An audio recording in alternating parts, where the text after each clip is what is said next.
আলাইকুম, রোদু সংমিশ্রাল কুকিংয়ে আপনাদের স্বাগত। আজকে আমি আপনাদের সাথে শেয়ার করব, বলেন তো কি, আজকে আমি আপনাদের সাথে শেয়ার করব চিংড়ি মাছ দিয়ে লাউ তরকারি।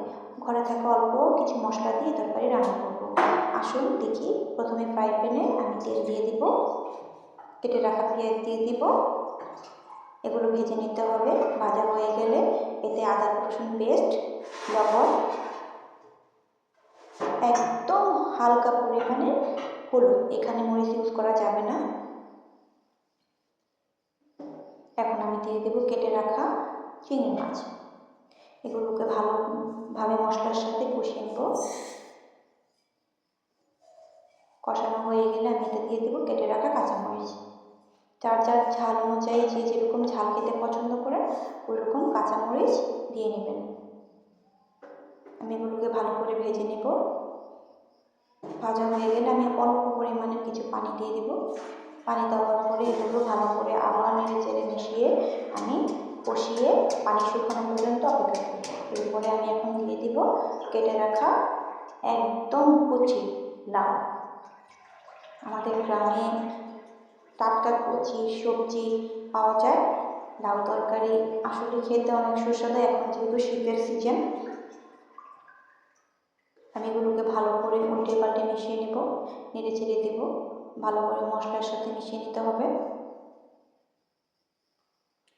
মেশানো হয়ে গেলে এখন আমি এটাকে ঢেকে দেব।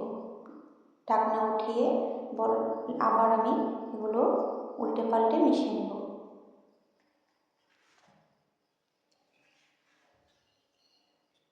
মেশানো হয়ে গেলে এখন আমি আবার একটু ভালো করে কষিয়ে নেব।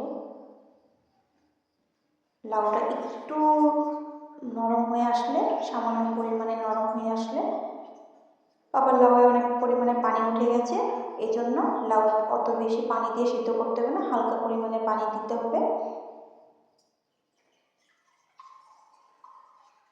নেড়ে চেড়ে দেব।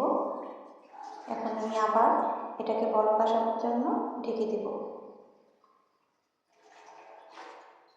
বলক চলে এসেছে, আমি ঢাকনা উঠিয়ে দেব।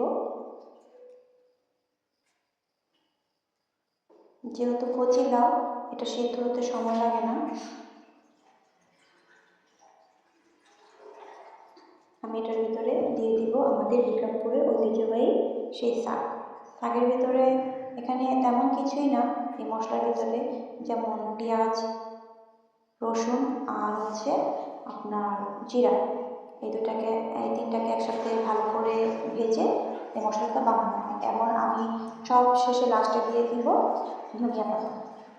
ধনিয়া পাতা দিয়ে নেড়ে চেড়ে আমার তরকারি হয়ে গেছে। যদি আমার ভিডিওটা আপনাদের ভালো লাগে অবশ্যই লাইক, কমেন্ট, সাবস্ক্রাইব করে আমার পাশে থাকবেন।